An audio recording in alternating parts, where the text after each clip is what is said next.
What's going on, friends? Welcome back to the Honeystead. My name is Kaylee, and if you are new here, I'm a beekeeper. I'm also an herbalist.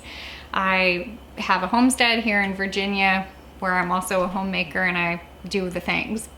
I know I've been introducing myself pretty much on every single video recently, but I have had quite a few new people that are finding me and finding the channel every single day, which is blowing me away. Between Instagram and Facebook and YouTube, the support and the amount that has been pouring in, yeah, it blows me away. But I can't forget the people that have been with me for a long time as well. You guys have been nothing but uplifting and there and understanding. So I just have to say that. But that being said, this video is also, it's going to be a little bit of a mix for some of the new people that are finding me, and then also some of the people that have been with me for a little while. I have had a lot of people reach out and they want to know more about the Apothecary and the space, and I thought it would be a fun idea to take you guys along with me today, since it is still rainy outside. Can't really do much with the bees today, so I'm in here, but that's okay. So I figured today would be a good opportunity to do a quick apothecary tour and show you how I have things organized, show you some of the supplies that I have, hopefully encourage and inspire and let people kind of think like, oh, I can create a space.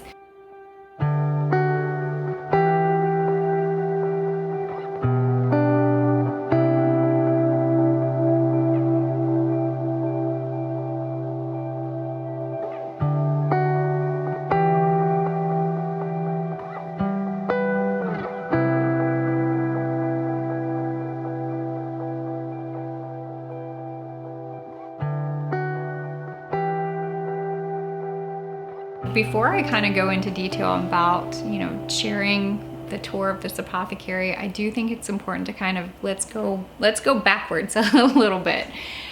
This building is a 20 by 24 dry cabin that has been used previously before it was in my family's name.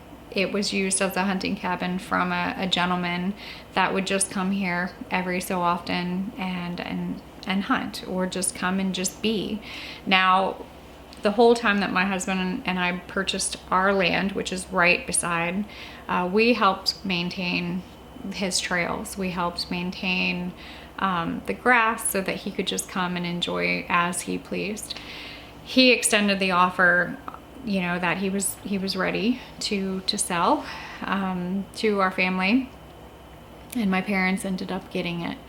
Now, everything we do is very much joint. We have a family, community that's been in the works for many years, and I have more exciting news that I'll take you guys later. But in short, this building was here, and my husband and I and my kids went and basically helped turn this into a space that we could come to. Now, my mom and I are both herbalists. We went to herbal school together. I know she was in many videos in the past, but now it's been a little harder for her to come in, jump in and be in these videos. We do have some projects in the works. She has got so much going on, and when it's time, and I'll share with you guys, we'll do that. But for short, this building is for my mom and I. And we call it the Beekeeper's Apothecary because we are beekeepers, we are herbalists, and this is our space. Now, when we went to herb school, we had all intentions on creating this space for us to come and be and be community, be community herbalist. When we had friends over, we'll come and have tea. But we found that it's been so much more fun to come and have workshops, here in the garden, outside, out foraging, so we'll bring all the herbs down and we'll we'll create stuff and we'll make stuff. Not everybody needs an apothecary building. In fact, I started with a little cabinet in my kitchen, a little china hutch that I converted into my little apothecary, and I love it. And I say that because I know that some people would look at this space and they would be like, oh wow, I am afraid to get into this. You don't need this space. You really don't. You could do so much in a little cabinet. Now, I recently wrote an article for the Homestead Living. It's actually going to be coming out next month, but that magazine is a wealth of knowledge, and I wrote the article with the intention on helping people build their home apothecary, and you know, kind of share that. Now, I will put the link down below. That magazine, like I said, it's coming out in November, but it's packed full of so much information and so many writers that are contributing some amazing things. I've written a couple articles for them, and I honestly, I've really enjoyed it. So if anybody is interested in signing up for that magazine, I'll put the link down below. I'll also pin it to make it a lot easier, so that you're not having to search through it. But it's for the Homestead Living magazine. And that magazine, like I said, it's coming out in November. I am gonna put a good bit of, you know, how do you set up a home apothecary? And since we're doing this tour, you know, I think it would be important to kind of share some of the items that I use, so that it might help you build your apothecary. And I'm sure half of the items that you have are already in your kitchen, because most of my items that I have here are, initially they were taken from my kitchen, until I was like, okay, I need that funnel back. All of the cabinets came from an old pharmaceutical lab from the, I think 1940s, 50s, that time frame. They were in pretty rough shape, but we completely refinished them. My mom and I picked the colors out. The inside of the upper cabinets are like a goldenrod yellow, and then the lower cabinets are really deep, rich green, and then we have accents of gold. But we found them, and you guys are probably not going to believe this, but we found them online on Facebook Marketplace for, it was $200, and we had to take them all. There was actually more than what we have here. We only used what we could fit in here, but there are, I think we have a few more of these glass upper cabinets that I plan on saving for another project. And then I don't know what the condition is of the lower cabinets, but when my mom and I came across that deal, we were like, we had to get it. We had to get it, because it just fits the space, you know, so well. And I mean, you can't find these anymore. So yeah, I don't think anybody's going to be able to find cabinets like these. So I'm sorry. I don't have an answer or a link to be like, this is where I got them from. But it was worth the refinish, and it was worth the find, I guess would be the right thing. But again, you don't need something like this, okay? Like a china cabinet is perfect. And honestly, like, who uses china anymore? Store your jars. And that's one thing that I do share a lot about, you know, about having a hutch inside your house. Not only is it really pretty, but when your jars are in there, you know, you can have your books stacked, you can have all your loose leaf jars up top, your tincture bottles. But if you find one that has like a cabinet underneath, that's perfect, because you can use that for when you're actually setting up a tincture, because it'll be a dark space. Not only that, but half the time when somebody comes to your house and they see all your herbs, they're gonna be like, oh my gosh, what are you doing? And then that starts the conversation. You know, that starts encouraging people to want to learn more, and that's what all of this is about. That's why I share on YouTube. You know, there's a lot that I do not on YouTube, just out of respect for the people that I'm helping, but this space is working, you know? And that's what I love. Now that we've gotten past these lovely cabinets, always keep an eye out on Facebook Marketplace. And if you have an opportunity to reuse and recycle and repurpose, absolutely go for it, because you never know what type of deal you're gonna actually find. But when it comes to organizing your actual apothecary, your home apothecary, I like to do things alphabetically by common name. You can use the scientific name, but to me, I think the common name is the easiest for the visual, especially if you have somebody that might not know 100%, you know, what to grab by the scientific name. The common name is fairly easy to go by.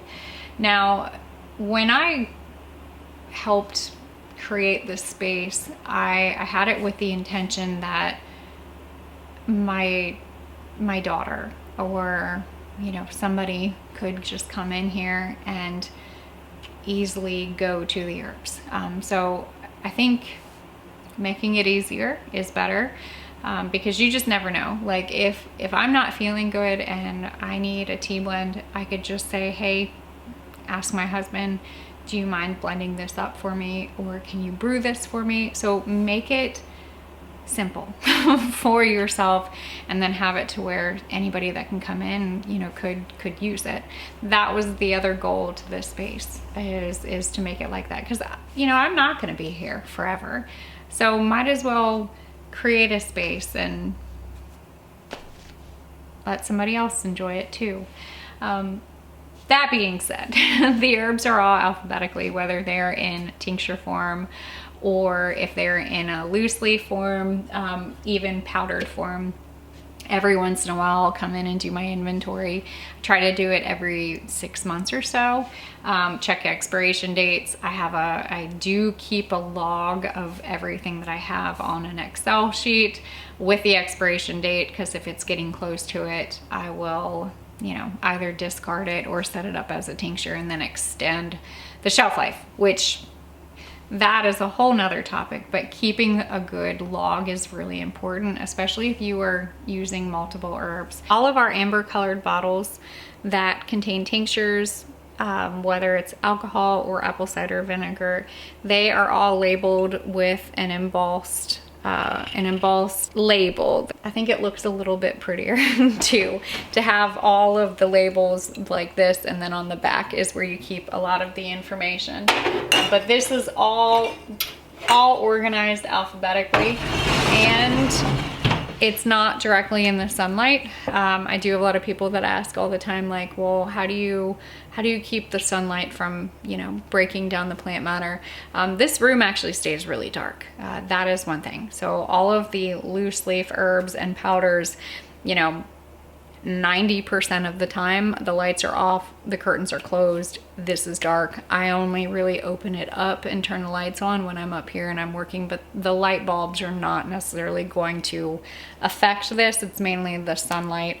But this room stays very, very dark, which I don't mind, okay? It's dark and moody and I love it. So bear in mind when you are creating your own space that you wanna make sure that you have a cooler space, not in the direct sunlight. Yeah, that helps. Now, on the loose leaf herbs, we'll talk about that. So on the loose leaf herbs that we have, I use little tags like this. I think that it is a little bit easier, you know, to label that way. Plus I can buy them in bulk and it saves my jars. Now, if you are not comfortable with that, you could very easily use a label and put it on the jar.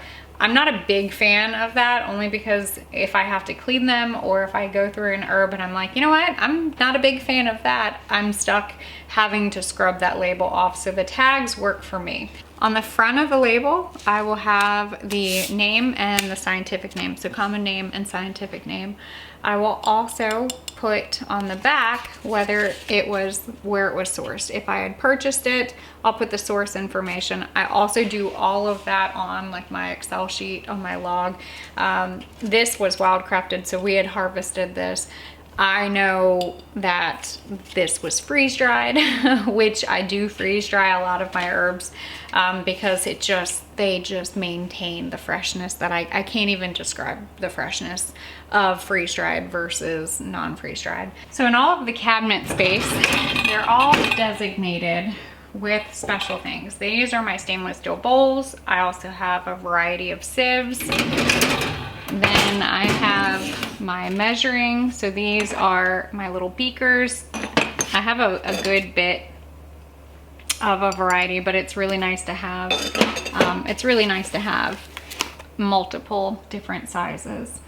Then I also have a drawer that is designed for the unbleached cheesecloth because I do a lot of straining. And I also have a lot of variety of little measuring cups and measuring spoons. This is a little bit of a mess, not gonna lie. A lot of those measuring cups and sieves and funnels and measuring spoons, you more than likely already have that in your kitchen.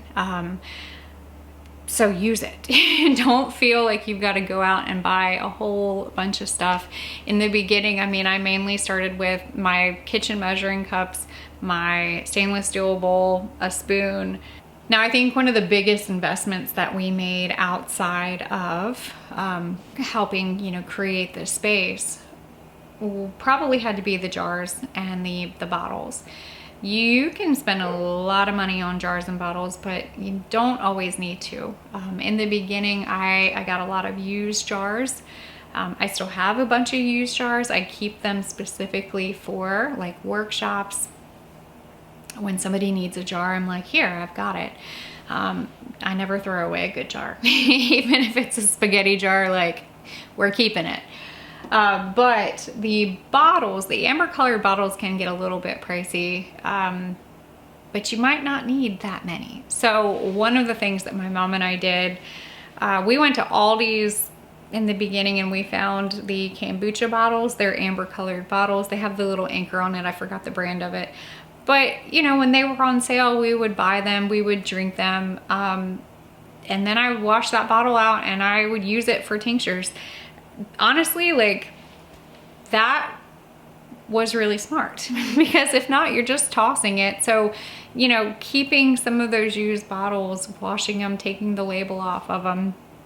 I've given many bottles of fire cider away to like neighbors who are sick, and I'm like, here, you know, use these bottles. So there are ways, definitely ways to save money on buying supplies. Plus, you know, you're recycling, and everybody loves that. And repurposing. I love repurposing. Another really good item to have on hand for your apothecary, and this is for the people who are wanting to forage or grow the herbs, is a way to dry the herbs. Now, you can do it as inexpensive as putting your herbs on a sheet pan and then turning the oven light on and setting it in there. If you have a dehydrator, you can use a dehydrator. I will use dehydrators for my mushrooms, but I also use my freeze dryer as well. That's probably the most expensive way to dry herbs. I prefer my freeze dryer because the shelf life of the herbs and the freshness is by far, you know, longer. And so in my garden space, I will focus on a handful of herbs this year, harvest, dry, and then the next year I rotate and I focus on other herbs, and then I harvest and dry. But another way to dry herbs is by using a drying rack. I got this collapsible drying rack that fits in a closet space.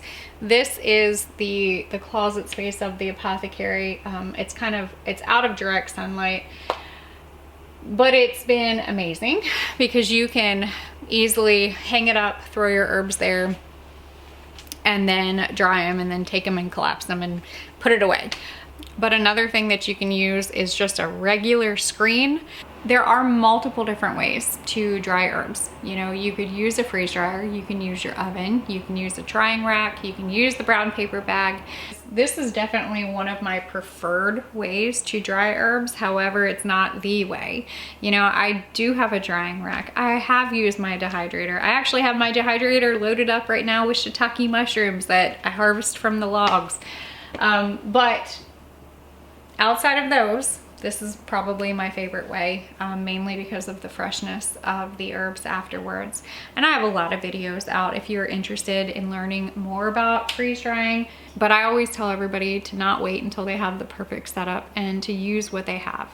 Whether it is a freeze dryer, whether it is a dehydrator, whether it is a screen from your window or a drying rack or your oven, you know, use what you have, because you just never know when you might need the plants. And if you have them growing right now, harvest them and dry them whichever way is best for you. That is why we have as many herbs as we have, because we don't know when or if we might need them. So yeah, don't wait. Get on it. Get started. And if you don't have the means to grow or forage, there are so many companies out there that are reputable, and I'll put a link down below of a few that I use, just because I know a lot of people are asking. And one of my favorites, I do like Frontier, but I also really like Star West Botanicals. So that link I'll put down below so you can go check it out if you have no means that you want to grow and you just want to get the herbs, source them ethically. Those are some good companies. But other than that, you know, don't stop. Don't stop yourself from doing this, because it is not as complicated. I hope that more and more people get into herbalism. I hope that more and more people are waking up to seeing, hey, what can I do for myself? You know, I love helping people by offering herbs, by offering kindness, by offering, you know, support, love, prayer, all of that. But to see other people start and to share, you know, that truly, that is what it's about. Because you really never know who you're gonna help unless you put it out there. So I hope that you guys enjoyed coming on this little tour. I hope that you enjoyed seeing a little bit of the Apothecary. If you are interested in more, I have so many videos that are out. I also have an online herbalism course that teaches you how to be your own herbalist for your home apothecary. And again, I'm writing for the Homestead Living magazine, so you'll be seeing articles. You may have already caught some of my previous articles. That is definitely an amazing magazine. One of my favorites. I get excited when I get it in the mail. I'm like, oh, you know, what did everybody write? So that is there. And then I also have the book. So I almost forgot. I know I announced the manuscript is turned in, but as of now, it's looking like the book will be out in June of 2025. So I will keep you guys posted on all of that. But yeah, thank you guys for coming and doing this tour with me. And as always, don't be afraid to get your hands dirty and learn something old. Bye guys.